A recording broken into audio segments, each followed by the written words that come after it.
Waktu itu sekitar jam 4 sore. Kami bertiga, aku, Dodi, dan Asep mulai melangkah masuk ke Lewung Larangan. Hutan yang katanya angker, dikeramatkan, dan dijauhi warga sekitar. Tapi dasar kami bertiga nekat, malah sengaja datang ke sini malam Jumat pula. Niatnya sih buat bikin konten horor buat channel YouTube kami. Tapi dari awal aja, suasananya udah beda. Matahari masih kelihatan, tapi cahayanya udah mulai redup. Terhalang pepohonan tinggi yang rapat banget, sampai sinarnya kayak enggan nyentuh tanah. Udara mulai lembab, dan tanah di bawah kaki kami becek walau siangnya nggak hujan. Baru 15 menit jalan kaki masuk ke hutan, tapi suasana langsung berubah drastis. Hening.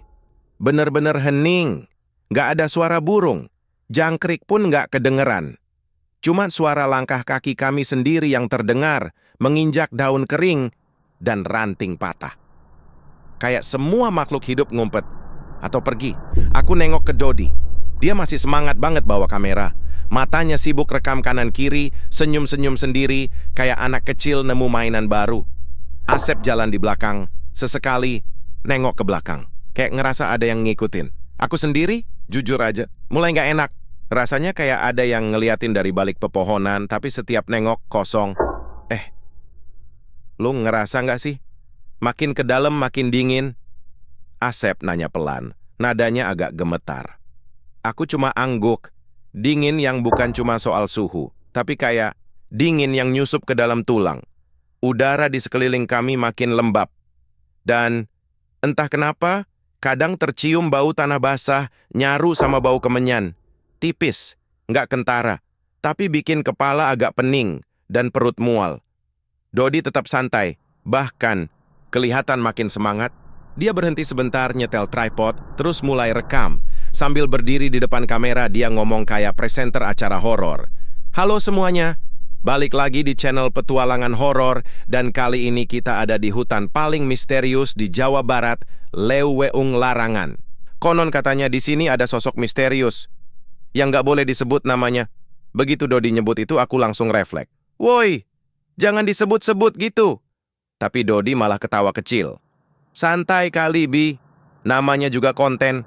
Asep langsung, mukanya berubah. Dari tadi dia emang udah kelihatan gelisah, tapi sekarang tambah tegang. Udah, jangan nyebut-nyebut. Kalau emang ada aturannya, kita hargain aja. Gue dari tadi udah nggak enak. Dodi akhirnya ngangguk juga, walau kelihatan setengah hati. Kamera dimatiin sebentar, kami lanjut jalan. Walau suasana udah mulai berubah jadi berat, udara makin dingin dan basah, kabut tipis mulai kelihatan ngambang di antara pohon-pohon. Baru juga jalan beberapa menit, tiba-tiba HP ku bunyi. Notifikasi WhatsApp. Aku langsung berhenti. Lah, sinyal dapat dari mana? Gumamku pelan. Aku buka. Ada pesan dari nomor nggak dikenal. Nomornya cuman angka acak, kayak bukan format normal. Isinya cuma satu kalimat. Jangan dipanggil, dia mendengar. Aku langsung merinding. Tangan dingin. Aku tunjukin ke Asep dan Dodi. Tapi pas aku buka lagi, pesannya hilang. Kayak nggak pernah ada. Dodi mulai kelihatan serius. Oke, ini mulai aneh. Tapi makin bagus buat dokumentasi, katanya sambil nyalain kamera lagi.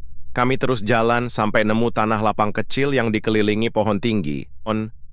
Di tengah-tengah ada sebuah batu besar, pipih, warnanya hitam kehijauan. Dodi langsung tunjuk. Ini spot bagus banget buat narasi tengah video, katanya. Langsung duduk di atas batu itu. Jangan duduk di situ, Di. Serius. Aku langsung teriak.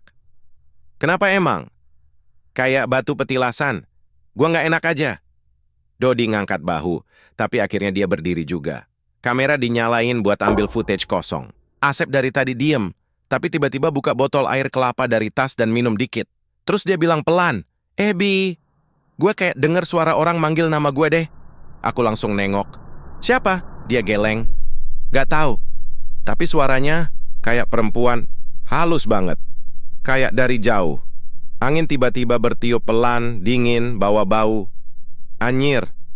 Aku langsung tahu itu bau apa. Bau darah. Bau yang gak salah lagi. Dada mulai sesak. Asep mundur 2 langkah. Wajahnya pucat. Dia gemeteran. Tadi barusan dia manggil lagi, tapi sekarang nadanya kayak marah. Udah, kita keluar aja yuk. Gue nggak nyaman dari tadi. Ajakku, kami muter balik. Tapi jalan yang tadi kami lewatin udah nggak ada. Nggak ada jejak kaki. Nggak ada pohon bambu yang tadi jadi penanda. Kayak semuanya berubah. Kayak kami diputerin. Ini nggak lucu. Dodi mulai tegang. Jalurnya beneran hilang. Jangan-jangan kita masuk ke bagian yang nggak boleh dilewatin. Asep tambah panik. Aku buka maps. Sinyal hilang. GPS muter terus. Layar HP cuma muter, dan muter. Tiba-tiba, dari semak-semak belakang terdengar suara ranting patah. Pelan, tapi makin dekat. Krek, krek. Lalu disusul suara napas berat. Ha. Kami bertiga saling pandang. Dodi nyalain kameranya lagi. Gua rekam ya, siapa tahu dapat footage penampakan beneran. Ini bukan waktunya buat footage. Aku mulai marah. Tapi tiba-tiba, dari arah kanan, terdengar suara pelan, perempuan. Asep langsung nutup telinga. Itu dia. Itu suara yang gue denger tadi. Dia manggil gue lagi. Kamera Dodi langsung mati. Senter Asep mulai berkedip-kedip, lalu terdengar suara, entah dari mana, berbisik langsung di telinga. Kalian sudah memanggilku. Kami langsung panik. Aku tarik tangan Asep dan Dodi. Lari! Sekarang! Kami berlari tanpa arah. Napas ngos-ngosan, kaki kayak nginjek lumpur. Hutan makin gelap, padahal belum maghrib. Langit di atas kami tiba-tiba tertutup awan hitam, kayak senja ditelan. Entah gimana, kami akhirnya nemuin tempat agak terbuka. Tapi, yang bikin kami berhenti. Bukan karena lega, di depan kami ada pohon besar.